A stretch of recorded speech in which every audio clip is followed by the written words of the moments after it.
Chapter 6. Talons and Tea Leaves. When Harry, Ron and Hermione entered the Great Hall for breakfast the next day, the first thing they saw was Draco Malfoy, who seemed to be entertaining a large group of Slytherins with a very funny story. As they passed, Malfoy did a ridiculous impression of a swooning fit, and there was a roar of laughter. "Ignore him," said Hermione, who was right behind Harry. "Just ignore him. It's not worth it." "Hey, Potter!" shrieked Pansy Parkinson, a Slytherin girl with a face like a pug. "Potter! The Dementors are coming, Potter! Ooh!" Harry dropped into a seat at the Gryffindor table next to George Weasley. "New third-year timetables," said George, passing them over. "What's up with you, Harry?" "Malfoy," said Ron, sitting down on George's other side and glaring over at the Slytherin table. George looked up in time to see Malfoy pretending to faint with terror again. "That little git," he said calmly. "He wasn't so cocky last time when the Dementors were down our end of the train. Came running into our compartment, didn't he, Fred?" "Nearly wet himself," said Fred, with a contemptuous glance at Malfoy. "I wasn't too happy myself," said George. "They're horrible things, those Dementors. Sort of freeze your insides, don't they?" said Fred. "You didn't pass out, though, did you?" said Harry in a low voice. "Forget it, Harry," said George bracingly. "Dad had to go up to Azkaban one time, remember, Fred? And he said it was the worst place he'd ever been. He came back all weak and shaking. They suck the happiness out of a place, Dementors. Most of the prisoners go mad in there." "Anyway, we'll see how happy Malfoy looks after our first Quidditch match," said Fred. "Gryffindor versus Slytherin. First game of the season, remember?" The only time Harry and Malfoy had faced each other in a Quidditch match, Malfoy had definitely come off worse. Feeling slightly more cheerful, Harry helped himself to sausages and fried tomatoes. Hermione was examining her new timetable. "Oh, good, we're starting some new subjects today," she said happily. "Hermione," said Ron, frowning as he looked over her shoulder, "they messed up your timetable. Look, they've got you down for 10 subjects a day. There isn't enough time." "I'll manage. I fixed it all with Professor McGonagall." "But look," said Ron, laughing. "See this morning? 9 o'clock, divination. And underneath, 9 o'clock, Muggle studies. And—" Ron leaned closer to the timetable, disbelieving. "Look, underneath that, arithmancy. 9 o'clock. I mean, I know you're good, Hermione, but no one's that good. How are you supposed to be in 3 classes at once?" "Don't be silly," said Hermione shortly. "Of course I won't be in 3 classes at once." "Well, pass the marmalade," said Hermione. "But, oh, Ron, what's it to you if my timetable's a bit full?" Hermione snapped. "I told you, I fixed it all with Professor McGonagall." Just then Hagrid entered the Great Hall. He was wearing his long moleskin coat and was absent-mindedly swinging a dead polecat from one enormous hand. "All right," he said eagerly, passing on the way to the staff table. "You're in my first lesson. Right after lunch. Been up since 5 getting everything ready. Hope it's okay. Me, a teacher, honestly." He grinned broadly at them and headed off to the staff's table, still swinging the polecat. "Wonder what he's been getting ready," said Ron, a note of anxiety in his voice. The hall was starting to empty as people headed off toward their first lesson. Ron checked his timetable. "We better go. Look, divination's at the top of the North Tower. It'll take us 10 minutes to get there." They finished their breakfast hastily, said goodbye to Fred and George, and walked back through the hall. As they passed the Slytherin table, Malfoy did another impression of a fainting fit. The shouts of laughter followed Harry into the entrance hall. The journey through the castle to North Tower was a long one. 2 years at Hogwarts hadn't taught them everything about the castle, and they'd never been inside the North Tower before. "There's got to be a shortcut," Ron panted, as they climbed their 7th long staircase and emerged on an unfamiliar landing, where there was nothing but a large painting of a bare stretch of grass hanging on the stone wall. "I think it's this way," said Hermione, peering down the empty passage to the right. "Can't be," said Ron. "That's south. Look, you can see a bit of a lake out of the window." Harry was watching the painting. A fat, dapple-grey pony just ambled onto the grass and was grazing nonchalantly. Harry was used to the subject of Hogwarts paintings moving around and leaving their frames to visit each other, but he always enjoyed watching them. A moment later, a short, squat knight in a suit of armour had clanked into the picture after his pony. By the look of the grass stains on his metal knees, he'd just fallen off. "Aha!" he yelled, seeing Harry, Ron and Hermione. "What villains are these that trespass on my private lands? Come to score it by fall, perchance. Draw, you knaves, you dogs!" They watched in astonishment as the little knight tugged his sword out of its scabbard and began brandishing it violently, hopping up and down in a rage. But the sword was too long for him. A particularly wild swing made him overbalance, and he landed face first down in the grass. "Are you all right?" said Harry, moving back to closer to the picture. "Get back, you scurvy braggart! Back, you rogue!"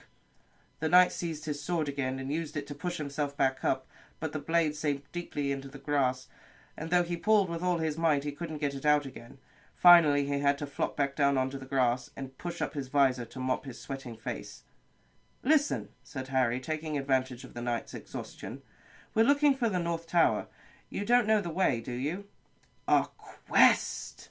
The knight's rage seemed to vanish instantly. He clanked to his feet and shouted, "Come, follow me, dear friends, and we shall find our goal, or else shall perish bravely in the charge." He gave the sword another fruitless tug, tried and failed to mount the fat pony, and cried, "On foot then, good sirs and gentle lady! On! On!" And he ran, clanking loudly, into the left-hand side of the frame and out of sight. They hurried after him down along the corridor, following the sound of his armour. Every now and then they spotted him running through a picture ahead. "Be of stout heart, the worst is yet to come," yelled the knight, and they saw him reappear in front of an alarmed group of women in crinolines, whose picture hung on the wall of a narrow spiral staircase. Puffing loudly, Harry, Ron and Hermione climbed the tightly spiralling steps, getting dizzier and dizzier, until at last they heard the murmur of voices above them and knew that they'd reached the classroom. "Farewell!" cried the knight, popping his head into a painting of some sinister-looking monks. "Farewell, my comrades in arms! If ever you need of a noble heart and steely sinew, call upon Sir Cadogan." "Yeah, we'll call you," muttered Ron as the knight disappeared. "If we never need someone mental." They climbed the last few steps and emerged into a tiny landing where most of the class had already assembled. There were no doors off this landing. Ron nudged Harry and pointed at the ceiling, where there was a circular trap-door with a brass plaque on it. "Sybil Trelawney, divination teacher," Harry read. "How are we supposed to get up there?" As though in answer to his question, the trapdoor suddenly opened, and a silvery ladder descended right at Harry's feet. Everyone went quiet. "After you," said Ron, grinning, so Harry climbed the ladder first. He emerged into the strangest-looking classroom he'd ever seen. In fact, it didn't look like a classroom at all, more like a cross between someone's attic and an old-fashioned tea shop. At least 20 small circular tables were crammed inside it, all surrounded by chintz armchairs and fat little poufs. Everything was lit with a dim crimson light. The curtains at the windows were all closed, and the many lamps were draped with dark red scarves. It was stiflingly warm, and the fire which was burning under the crowded mantelpiece was giving off a heavy, sickly sort of perfume as it heated a large copper kettle. The shelves running around the circular walls were crammed with dusty-looking feathers, stubs of candles, many packs of tattered playing cards, countless silvery crystal balls, and a huge array of teacups. Ron appeared at Harry's shoulder as the class assembled around them, all talking in whispers. "Where is she?" Ron said. A voice came suddenly out of the shadows, a soft, misty sort of voice. "Welcome," it said. "How nice to see you in the physical world at last." Harry's immediate impression was of a large, glittering insect. Professor Trelawney moved into the firelight, and they saw that she was very thin. Her very large glasses magnified her eyes to several times their natural size, and she was draped in a gauzy spangled shawl. Innumerable chains and beads hung around her spindly neck, and her arms and hands were encrusted with bangles and rings. "Sit, my children, sit," she said, and they all climbed awkwardly into armchairs and sank onto poufs. Harry, Ron and Hermione sat themselves around the same round table. "Welcome to divination," said Professor Trelawney, who'd seated herself in a winged armchair in the front of the fire. "My name is Professor Trelawney. You may not have seen me before. I find that descending too often into the hustle and bustle of the main school grounds clouds my inner eye." Nobody said anything in answer to this extraordinary pronouncement. Professor Trelawney delicately rearranged her shawl and continued. "So you have chosen to study divination, the most difficult of all magical arts. I must warn you at the outset, if you do not have the sight, there is very little I'll be able to teach you." Books can only take you so far in the field." At these words, both Harry and Ron glanced, grinning at Hermione, who looked startled at the news that books wouldn't be much help in this subject. "Many witches and wizards, talented though they are in the area of loud bangs and smells and sudden disappearings, are yet unable to penetrate the veiled mysteries of the future," Professor Trelawney went on, her enormous gleaming eyes moving from face to nervous face. "It is a gift granted to few. You, boy," she said suddenly to Neville, who was almost completely toppled off his poof, "is your grandmother well?" I think so," said Neville tremulously. "I wouldn't be so sure if I were you, dear," said Professor Trelawney, the firelight glinting on her long emerald earrings. Neville gulped. Professor Trelawney continued placidly. "We will be covering the basic methods of divination this year. The first term will be devoted to reading tea leaves. Next term we shall progress to palmistry. By the way, my dear," she suddenly shot at Professor Parvati Patil, "beware a red-haired man." Parvati gave a startled look at Ron, who was right behind her, and edged her seat away from him. "In the summer term," Professor Trelawney went on, "we shall progress to the crystal ball, if we have finished with fire omens, that is. Unfortunately, classes will be disrupted in February by a nasty bout of flu. I myself will lose my voice, and around Easter one of our number will leave us forever." A very tense silence followed this pronouncement, but Professor Trelawney seemed very unaware of it. "I wonder, dear," she said to Lavender Brown, who was nearest and shrank back in her chair, "if you could pass me the largest silver teapot." Lavender, looking relieved, stood up, took an enormous teapot from the shelf, and put it down on the table in front of Professor Trelawney. "Thank you, my dear. Incidentally, that thing you are dreading, it will happen on Friday, the 16th of October. Lavender trembled. "Now, I want you all to divide into pairs. Collect a teacup from the shelf. Come to me and I will fill it. Then sit down and drink. Drink until only the dregs remain. Swirl these around the cup 3 times with the left hand. Then turn the cup upside down on its saucer. Wait for the last of the tea to drain away. Then give your cup for your partner to read. You will interpret the patterns using pages 5 and 6 of Unfogging the Future. I shall move among you, helping and instructing. Oh, and dear," she caught Neville by the arm as he made to stand up, "after you've broken your first cup, would you be so kind as to select one of the blue patterned ones? I am rather attached to the pink." Sure enough, Neville had no sooner reached the shelf of teacups when there was a twinkle of breaking china. Professor Trelawney swept over to him holding a dustpan and brush and said, "One of the blue ones then, dear, if you wouldn't mind. Thank you." When Harry and Ron had their teacups filled, they went back to their table and tried to drink the scalding tea quickly. They swirled the dregs around as Professor Trelawney had instructed, then drained the cups and swapped them. "Right," said Ron, as they both opened their books at pages 5 and 6. "What can you see in mine?" "A load of soggy brown stuff," said Harry. The heavily perfumed smoke in the room was making him feel sleepy and stupid. "Broaden your minds, my dears, and allow your eyes to see past the mundane," Professor Trelawney cried through the gloom. Harry tried to pull himself together. "Right, you've got a wonky sort of cross," he said, consulting Unfogging the Future. "That means you're going to have trials and suffering. Sorry about that. But there's a thing that could be the sun. Hang on. That means great happiness. So you're going to suffer, but you're going to be very happy." "You need your inner eye testing, if you ask me," said Ron, and they both had to stifle their laughs as Professor Trelawney gazed in their direction. "My turn." Ron peered into Harry's teacup, his forehead wrinkled with effort. "There's a blobler, bit like a bowler hat," he said. "Maybe you're going to work for the Ministry of Magic." He turned the teacup the other way up. "But this way looks more like an acorn. What's that?" He scanned his copy of Unfogging the Future. "A windfall, unexpected gold." "Excellent, you can lend me some. And there's a thing here." He turned the cup again. "Looks like an animal. Yeah, if it was its head, it looks like a hippo. No, a sheep. Professor Trelawney whirled around as Harry let out a snort of laughter. "Let me see that, my dear," she said reprovingly to Ron, sweeping over and snatching Harry's cup from him. Everyone went quiet to watch. Professor Trelawney was staring into the teacup, rotating it anti-clockwise. "The falcon. My dear, you have a deadly enemy." "But everyone knows that," said Hermione in a loud whisper. Professor Trelawney stared at her. "Well, they do," said Hermione. "Everyone knows about Harry and you-know-who." Ron and Harry stared at her with a mixture of amazement and admiration. They'd never heard Hermione speak to a teacher like that before. Professor Trelawney chose not to reply. She lowered her huge eyes to Harry's cup again and continued to turn it. "The club.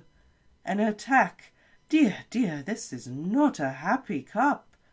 "I thought it was a bowler hat," said Ron sheepishly. "The skull. Danger in your path, my dear."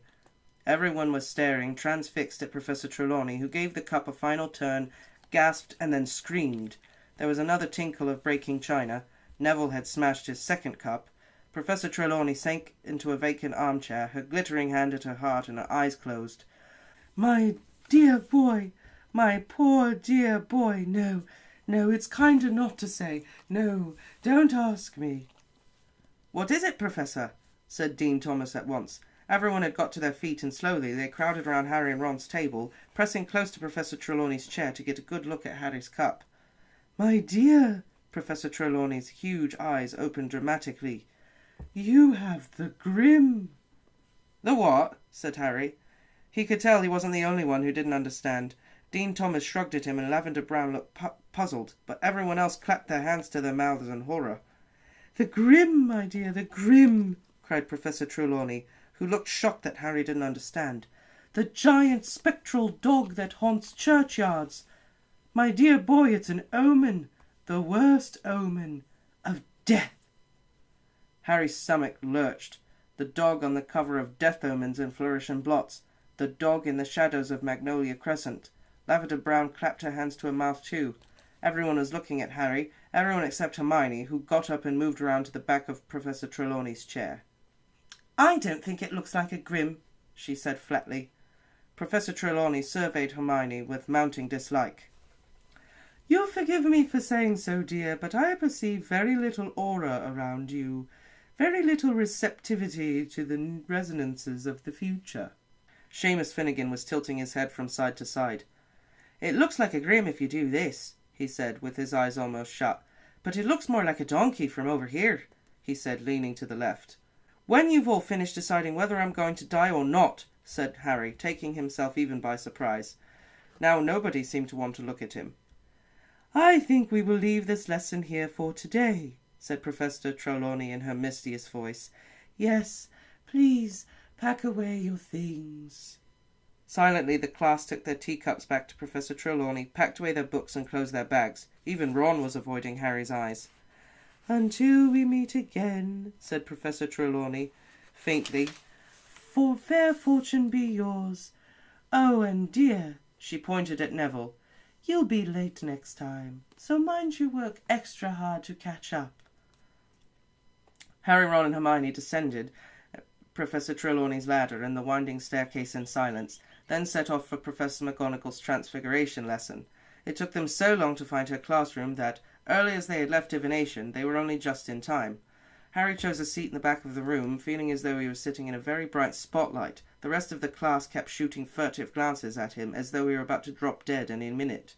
He hardly heard what Professor McGonagall was telling them about animagi, wizards who could transform at will into animals, and wasn't even watching when she transformed herself in front of their eyes into a tabby cat, with spectacle markings around her eyes.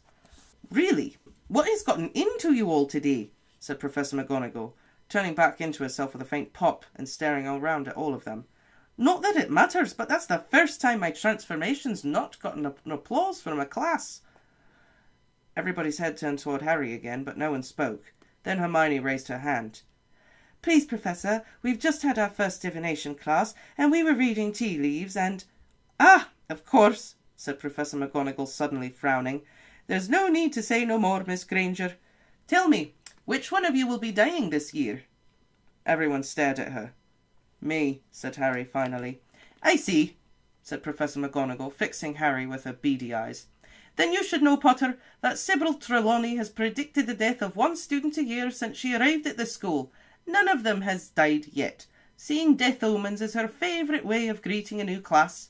If it were not for the fact that I never speak ill of my colleagues—" Professor McGonagall broke off, and they saw that her nostrils had gone white. She went on more calmly.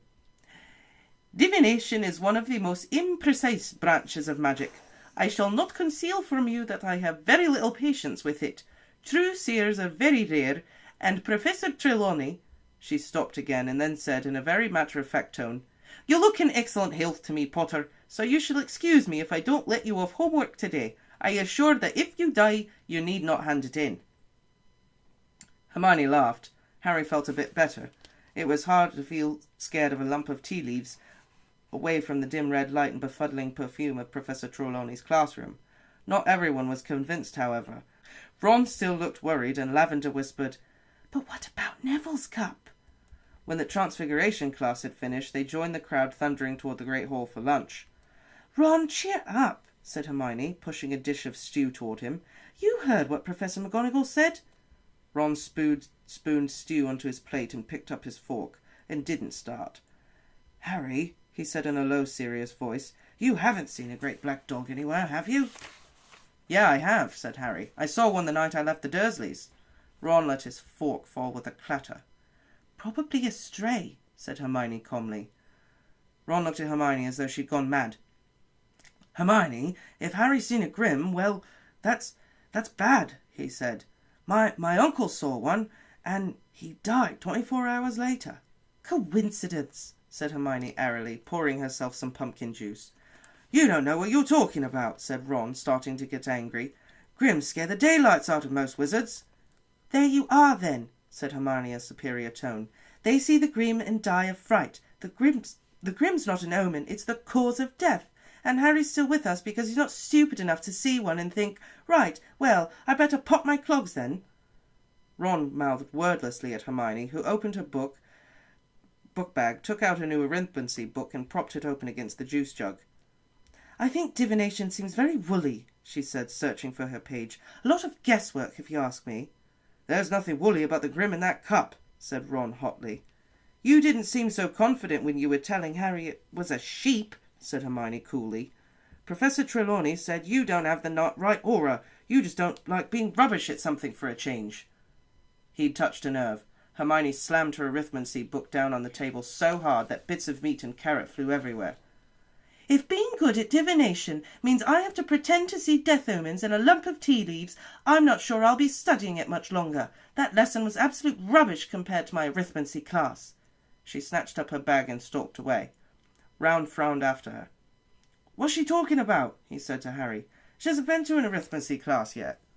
Harry was pleased to get out of the castle after lunch. Yesterday's rain had cleared, the sky was a clear pale grey, and the grass was springy and damp underfoot as they set off for their first ever Care for Magical Creatures class. Ron and Hermione weren't speaking to each other. Harry walked beside them in silence as they went down the sloping lawns to Hagrid's hut on the edge of the Forbidden Forest. It was only when he spotted only two familiar backs ahead of them that he realised that they must be having these lessons with the Slytherins. Malfoy was talking animatedly to Crabbe and Goyle, who were chortling. Harry was quite sure he knew what they were talking about. Hagrid was waiting for his class at the door of his hut. He stood in his moleskin overcoat, with Fang the boarhound at his heels, looking impatient to start. "Come on, get a move on," he called, as the class approached. "Got a real treat for you today. Great lesson coming up. Everyone here? Right, follow me." For one nasty moment, Harry thought that Hagrid was going to lead them into the forest. Harry had had enough unpleasant experiences in there to last him a lifetime. However, Hagrid strolled off around the edge of the trees, and 5 minutes later they found themselves outside of a kind of paddock. There was nothing in there. "Everyone gather round the fence here," he called. "That's right. Make sure you can see. Now, first thing you'll want to do is open your books." "How?" said the cold, drawling voice of Draco Malfoy. Said Hagrid. "How do we open our books?" Malfoy repeated. He took out his copy of the Monster Book of Monsters, which he had bound shut with a length of rope. Others took them out too. Some, like Harry, had belted their books shut. Others had crammed them inside tight bags or clamped them together with bull clips. Hasn't anyone been able to open their books? Said Hagrid, looking crestfallen. The class all shook their heads. You got to stroke 'em, said Hagrid, as though this was the most obvious thing in the world. Look! He took Hermione's copy and ripped off the spello tape that bound it. The book tried to bite, but Hagrid ran a giant forefinger down its spine, and the book shivered and then fell open and lay quiet in his hand. Oh, how silly we've all been, Malfoy sneered. We should have stroked them. Why didn't we guess? I thought they were funny, Hagrid said uncertainly to Hermione. Oh, tremendously funny, said Malfoy. Really witty, giving us books that try to rip our heads off. Shut up, Malfoy, said Harry quietly. Hagrid was looking downcast, and Harry wanted Hagrid's lesson to be a success. Right then, said Hagrid, who seemed to have lost his thread. So, you got your books, and now you need the magical creatures, so I'll go and get 'em. Hang on. He strode away from them into the forest and out of sight. God, this place is gone to the dogs, said Malfoy loudly. That oaf teaching classes? My father'll have a fit when I tell him. Shut up, Malfoy, Harry repeated. Careful, Potter. There's a Dementor behind you. Ooh! Squealed Lavender Brown, pointing toward the opposite side of the paddock. Trotting toward them were a dozen of the most bizarre creatures Harry had ever seen. They had the bodies, hind legs, and tails of horses, but the front legs, wings, and heads of what appeared to be giant eagles, with cruel seal-coloured beaks and large, brilliantly orange eyes. The talons on their forelegs were half a foot long and deadly-looking. Each of these beasts had a thick leather collar around its neck, which was attached to a long chain, and the ends of all these were held in the vast hands of Hagrid, who came jogging into the paddock behind the creatures. "Get up there!" he roared, shaking the chains and urging the creatures toward the fence where the class stood. Everyone drew back slightly as Hagrid reached them and tethered the creatures to the fence. "Hippogriffs!" Hagrid roared happily, waving a hand at them. "Beautiful, aren't they?" Harry could sort of see what Hagrid meant. Once you had got over the first shock of seeing something that was half horse, half bird, you started to appreciate the hippogriffs' gleaming coats, changing smoothly from feather to hair, each of them a different colour, stormy grey, bronze, a pinkish roan, gleaming chestnut, and inky black. "So," said Hagrid, rubbing his hands together and beaming around, "if you want to come a bit nearer—" No one seemed to want to. Harry, Ron, and Hermione, however, approached the fence cautiously. "Now, first thing you got to know about hippogriffs is they're proud," said Hagrid.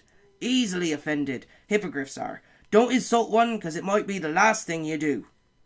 Malfoy, Crabbe, and Goyle weren't listening. They were talking in an undertone, and Harry had a nasty feeling they were plotting how best to disrupt the lesson. "You always wait for the hippogriff to make the first move," Hagrid continued. "It's polite, see? You walk round him, and you bow and you wait. If he bows back, you're allowed to touch him. If he doesn't bow, then get away from him sharpest, 'cause those talents hurt. Right, who wants to go first?" Most of the class backed further away in answer. Even Harry, Ron, and Hermione had misgivings. The hippogriffs were tossing their fierce heads and flexing their powerful wings. They didn't seem to like being tethered like this. "No one?" said Hagrid with a pleading look. "I'll do it," said Harry. There was an intake of breath from behind him, and both Lavender and Parvati whispered, "Oh, no, Harry, remember your tea leaves." Harry ignored them. He climbed over the paddock fence.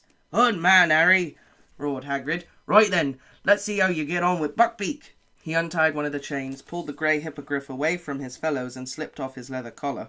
The class on the other side of the paddock seemed to be holding its breath. Malfoy's eyes were narrowed maliciously. "Easy now, Harry," said Hagrid quietly. You got eye contact, now try not to blink. Hippogriffs don't trust you if you blink too much."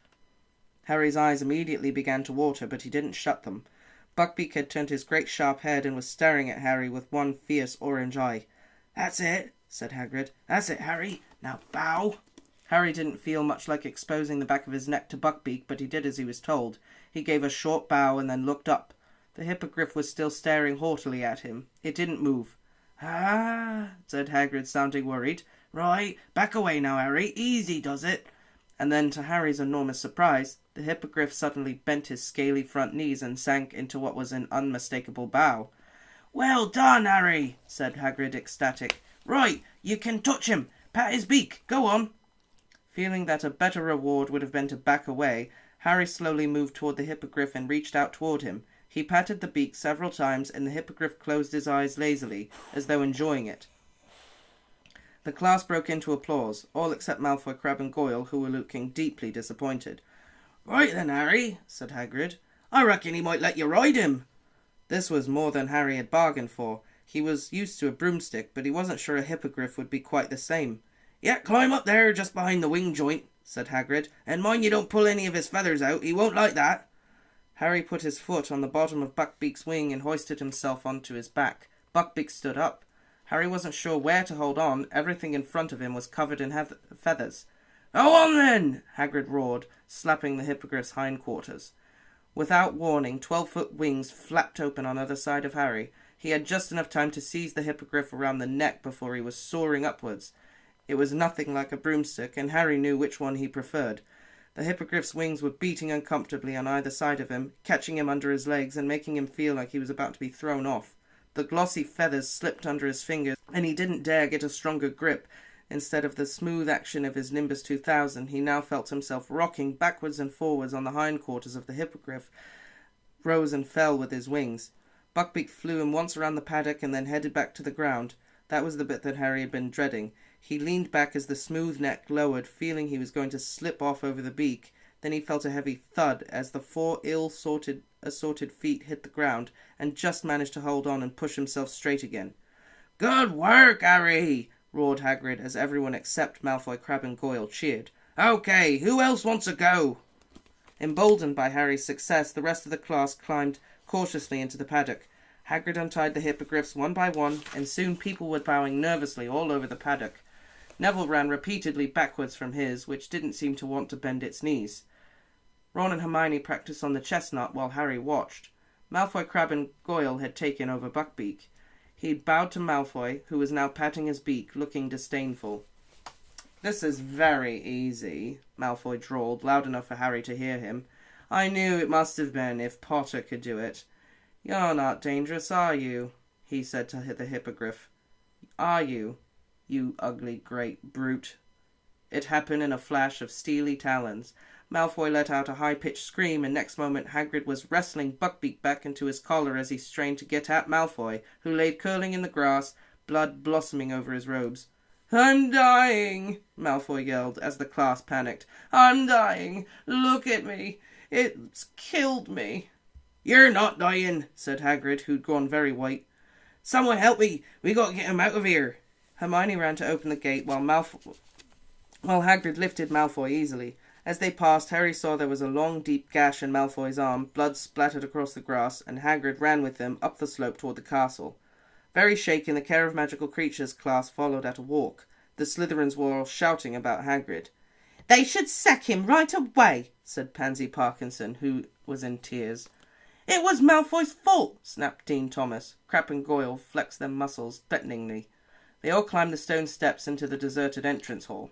"I'm going to see if he's okay," said Pansy, and they all watched her run up the marble staircase. The Slytherins, still muttering about Hagrid, headed away in the direction of their dungeon common room. Harry, Ron and Hermione proceeded upstairs to the Gryffindor tower. "Do you think he'll be all right?" said Hermione nervously. "Course he will. Madame Pomfrey can mend the cuts in about a second," said Harry, who'd had far worse injuries mended magically by the matron. "That was a really bad thing to happen in Hagrid's first class, though, wasn't it?" said Ron, looking worried. "Trust Malfoy to mess things up for him." They were among the first to reach the great hall at dinner time, hoping to see Hagrid, but he wasn't there. "They wouldn't sack him, would they?" said Hermione anxiously, not touching her steak and kidney pudding. "They'd better not," said Ron, who wasn't eating either. Harry was watching the Slytherin table. A large group, including Crabbe and Goyle, were huddled together, deep in conversation. Harry was sure they were cooking up their own version of how Malfoy got injured. "Well, you can't say it wasn't an interesting first day back," said Ron gloomily. They went up to the crowded Gryffindor common room after dinner and tried to do the homework that Professor McGonagall had set them, but all three of them kept breaking off and glancing out of the tower window. There's a light on in Hagrid's window, Harry said suddenly. Ron looked at his watch. If we hurried, we could go down and see him. It's still quite early. I don't know, said Hermione slowly, and Harry saw her glance at him. I'm allowed to walk across the grounds, he said pointedly. Sirius Black hasn't got past the Dementors there, has he? So they put their things away and headed out of the portrait hall, glad not to meet anyone on their way to the front doors, as they weren't entirely sure they were supposed to be out. The grass was still wet and looked almost black in the twilight. When they reached Hagrid's hut, they knocked and a voice growled, "Come in." Hagrid was sitting in his shirt sleeves at his scrubbed wooden table. His boarhound Fang had his head in Hagrid's lap. One look told them that Hagrid had been drinking a lot. There was a pewter tankard almost as big as a bucket in front of him, and he seemed to be having difficulty in getting them into focus. "It's a record," he said thickly when he recognized them. "Don't reckon you ever had a teacher only lasted one day before." "You haven't been sacked, Hagrid?" Hermione gasped. "Not yet," said Hagrid miserably, taking a large gulp of whatever was in the tankard. "But it's only a matter of time, innit? After Malfoy." "How is he?" said Ron as they all sat down. "It wasn't serious, was it?" "Madame Pomfrey fits him best she could," said Hagrid dully. "He's saying it's in agony, covered in bandages, moaning." "He's faking it," said Harry at once. "Madame Pomfrey can mend anything. She regrew my bones last year. Trust Malfoy to milk it for all it's worth." "School governor's been told, of course," said Hagrid miserably. "They reckon I started too big. Shoulda let hippogriffs or later, done flubberworms or summit. Just thought I'd make a good first lesson. So my fault." "It's all Malfoy's fault, Hagrid," said Hermione earnestly. "We're witnesses," said Harry. "You said hippogriffs attack if you insult them. It's Malfoy's problem he wasn't listening. We'll tell Dumbledore what really happened." "Yeah, don't worry, Hagrid. We'll get you back up," said Ron. Tears leaked out of the crinkled corners of Hagrid's beetle-black eyes. He grabbed both Harry and Ron and pulled them into a bone-breaking hug. "I think you've had enough to drink, Hagrid," said Hermione firmly. She took the tankard from the table and went outside to empty it. "Oh, maybe she's right," said Hagrid, letting go of Harry and Ron, who both staggered away, rubbing their ribs. Hagrid heaved himself out of his chair and followed Hermione unsteadily outside. They heard a loud splash. "What's he done?" said Harry nervously as Hermione came back with the empty tankard. "Stuck his head in the water barrel," said Hermione, putting the tankard away. Hagrid came back, his long hair and beard sopping wet, wiping the water out of his eyes. "That's better," he said, shaking his head like a dog and drenching them all. "Listen, it was good of you to come and see me. I really—" Hagrid stopped dead, staring at Harry as though he'd only just realised he was there. "What do you think you're doing, eh?" he roared, so suddenly that they jumped a foot in the air. "You're not to go rounder and round after dark, Harry, and you two, letting him." Hagrid strode over to Harry, grabbed his arm and pulled him to the door. "Come on," Hagrid said angrily. "I'm taking you back up to the school, and don't let me catch you walking down to see me after dark again. I'm not worth it."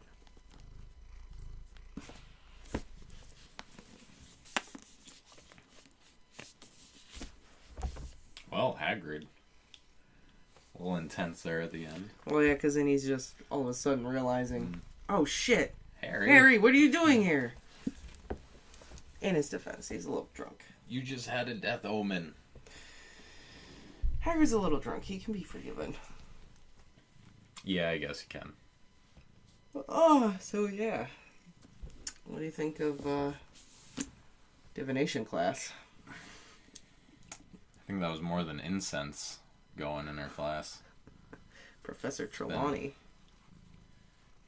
She's been reading more than tea leaves. I don't know what they're doing up in there. Apparently finding death omens and stuff. Hermione is not about it, though. No. At all. All divination is all spiritual and meditative. And interpretive. Interpretive, yes. And Hermione is logical and exact. Mm-hmm.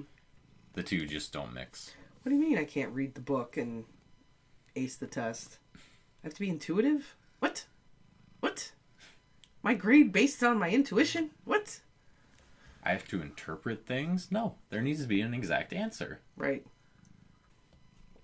Malfoy's a douchebag, I'm just going to say that. Oh, Malfoy's a super douchebag. He Trying to mess up Hagrid's class like that? Yep. Did that shit on First purpose. day? Oh, yeah. Wish the Hippogriff would have ate him. I don't even know if they're carnivorous, but I'm assuming so since they have the head of the eagle. Yeah, they're carnivorous. They're awesome, though. Oh, yeah, I would totally have one. So I would never speak ill of it. Obviously. Yeah, no. Don't trash talk it ever. Nope. Oh my god. I felt like that chapter was long. It was kind It was of. kind of a long one. I feel like it needed to be you're introducing all the characters. Well, not really the characters, but reintroducing the teachers and the classes they're taking. You didn't have potions class, though. Nope. I was waiting for the Snape chapter of, him glaring at Harry. Being mean to Harry. Yeah. Oh, don't worry about Snape. Don't worry about Snape. He'll be back. McGonagall is kind of like Hermione. Not about the divination. No, she was like walking the line of being almost disrespectful about that. There are some true seers, but whatever her name is. Professor Trelawney. Professor Trelawney, she's, Anyway. If you die, Potter, you don't have to hand in your homework. Also, she answered one of your questions.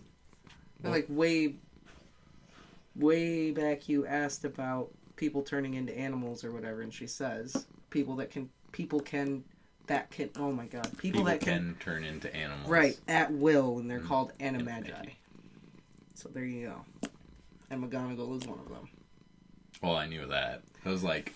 I love that she was disappointed that she turned into a cat and back and was, like, upset that they weren't super impressed. She's like, that's the first time I have never gotten a reaction over that.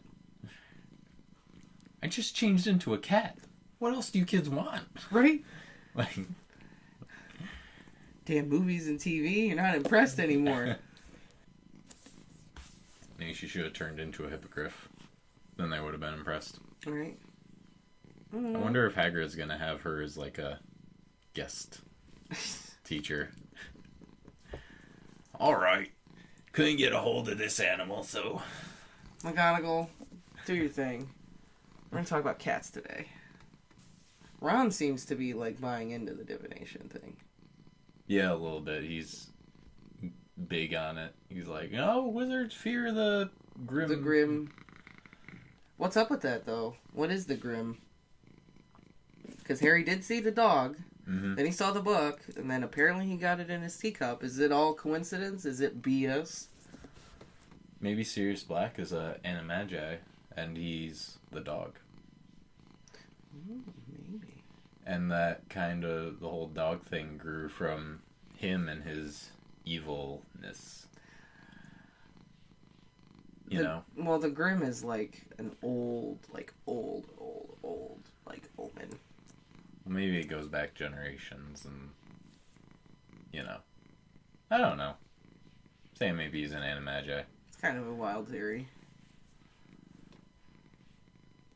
And he's the dog. It's kind of a crazy theory. Not really a bad one, though. I figure, you're bringing it up in the book, so... Might end up being a part. Well, just because it's a recurring thing that keeps coming back. Like... 3 times now, I think. The Grim? The dog. Twice. Well, I guess 3 if you count this last chapter, yeah. Yeah, that's what I meant. Now that we're at this chapter, I think it's like 3 times. And now... He saw the dog in person, then he saw the dog on the book. Well, yeah. I mean, he thinks it was a dog he saw in person. He didn't get a good look at it. He's just like... I think it was a dog. It was a big, giant dog. It was. And everyone else is freaked out about Sirius Black and Harry, like, could give 2 shits. He's just like... If I die, I die. He's just not. Not taking it serious at all. Yeah. And Which I think is good from a writer's perspective. It shows he's entering that teenage angsty years where it's just starting. I'm invincible. I can do whatever I want. Mm-hmm.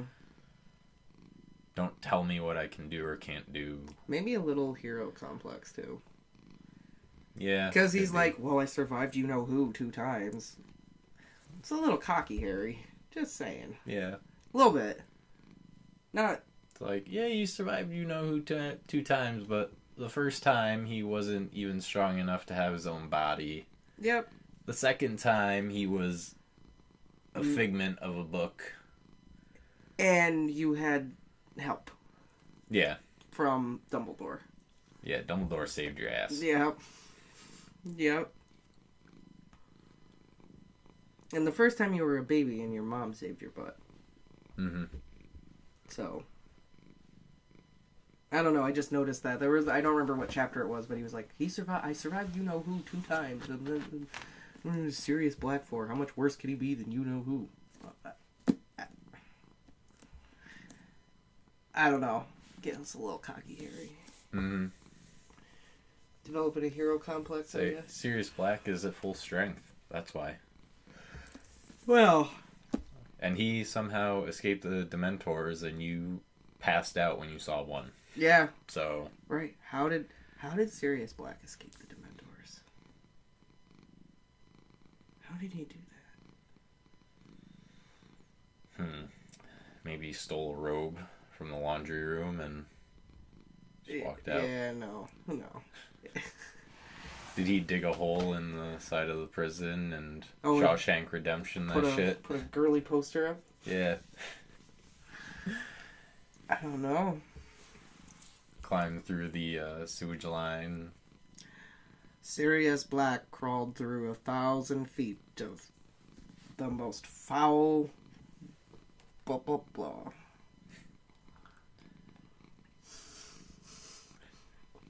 I don't know, I just had that thought. How do you think Sirius... I mean, I know how he escaped. But... Oh, they do tell you?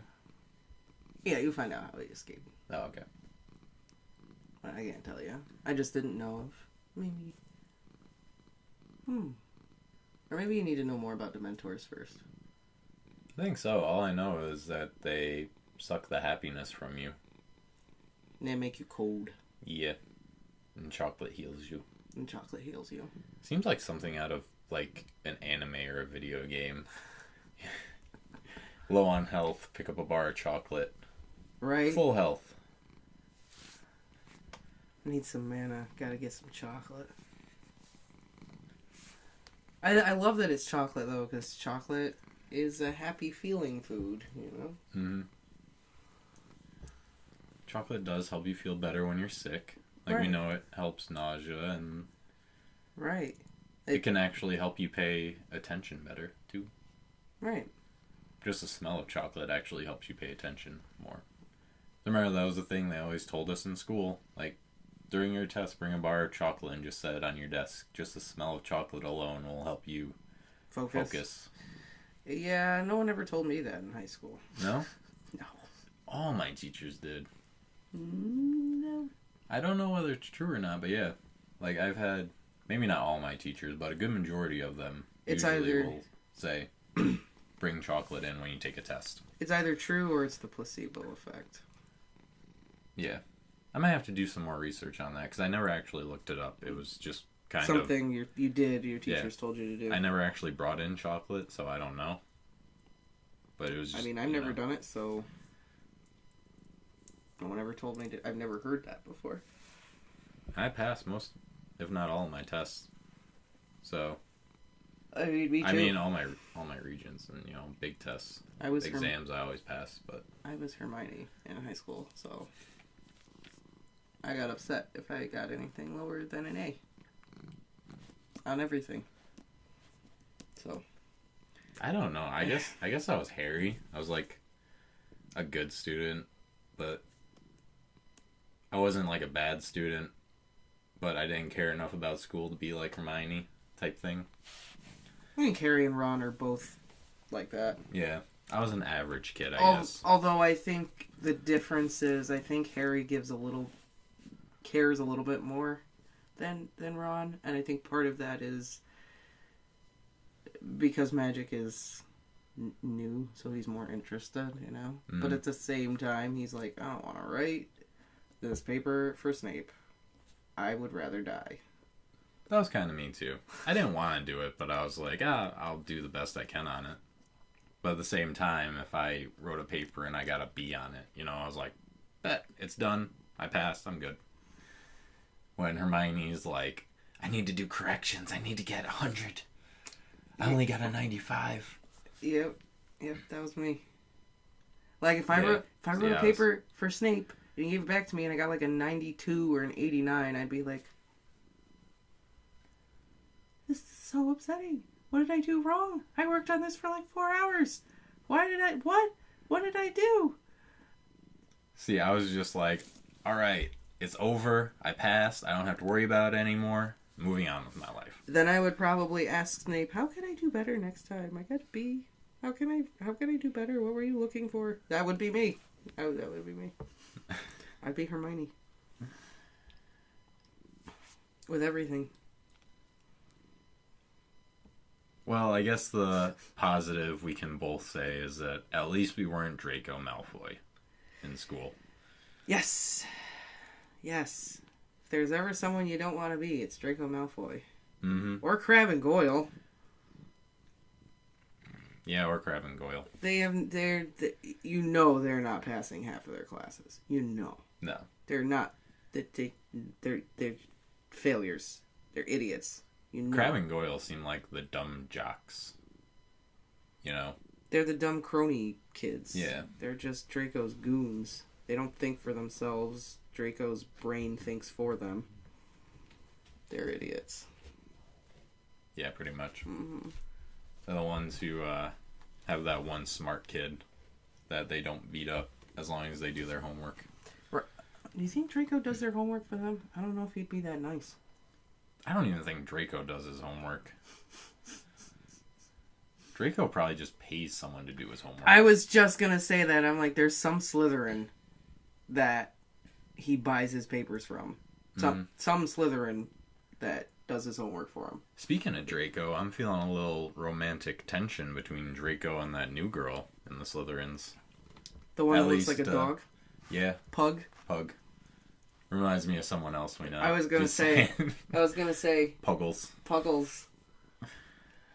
But yeah. That's what I'm gonna picture now. I'm gonna picture Puggles in a Slytherin get-up now. I could see it. Oh God.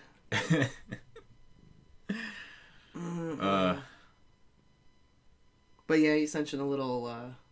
Yeah, not necessarily if Draco feels the same way, but kind of like the. She's feeling it. Yeah. I think it's pretty obvious that she's feeling some Malfoy. Yeah, when Malfoy got hurt. Oh my God, no! Yeah. Draco! She's either crushing or she's just a kiss ass. Yeah. Or she's a gold digger. Because she know Malfoy got that. Mm-hmm. Got them galleons for days. Exactly. I mean, I wouldn't want to date Puggles, but that's what Draco's into. I mean, if she's pureblood, then I guess he may want to go for it, right? Yeah.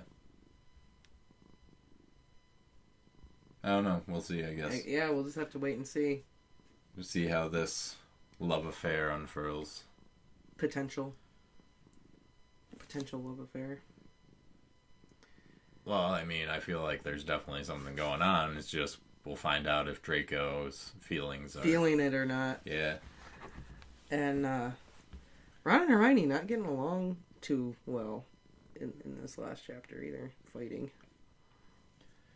I didn't think they were fighting. I thought it was just kind of disagreements. And that's been like every book. They kind of disagree when it comes to schooling. But Ron's like, who cares, Hermione? You need to care. But they didn't even talk to each other on the way to class. They were just like... I don't know, they've been fighting more because they fight about the cat and Scabbers. They like snap at each other over their pets. Yeah. I mean, I can kind of see that just because Crookshanks, like, what happens when he gets hungry? Scabbers better not be around. Oh, man. That's what I'm saying. But I would totally be Hermione and be like, he's a good boy. He's just being a sweet boy. Yeah, but that's like... He's hungry. That's like Jackson going and eating one of your fish. I would accept it as that's what happens. And that's also my fault for leaving the lid open for him to eat the fish. It's not Jackson's fault. It's my fault. He's just being a kitty. Even if he ate Balerion? It would hurt. It would hurt very much if he ate Balerion. But at the same time, I couldn't blame him for it. Because he's just being a cat. It's my fault if he ate Balerion. You didn't leave the lid open. He somehow finagled it open. There's no way. There's literally no way he could get that open. You are definitely Hermione. No imagination or... I'm sorry, I don't want to think about Balerion getting eaten. Well, now you know how Ron feels about Scabbers.